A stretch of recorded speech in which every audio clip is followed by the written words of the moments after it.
Okay, this tutorial here, I'm going to show you how to edit the Canva template file.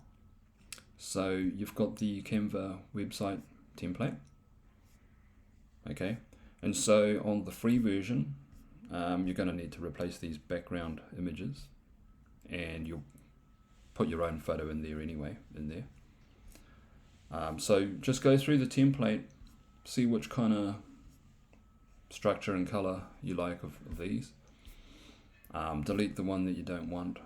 So let's just delete this one, and we'll just go with this one for now.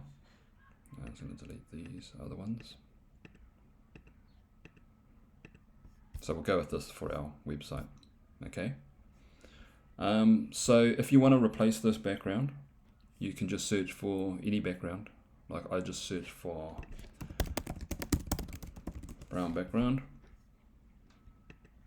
and then you can drag this and it'll go into the background position, because this template is built with Canva frames. You see, these are Canva frames. They allow you to drag and drop content into them, and then upload your profile photo and then drag and drop it into the circle there. Okay. If you wanted to change the colors on the button, you can click on the button, change the color, for example this one, and go change all, and it'll change all of the button colors to that. Okay, so that's the basics. Change the background, profile image, and button color. That's it.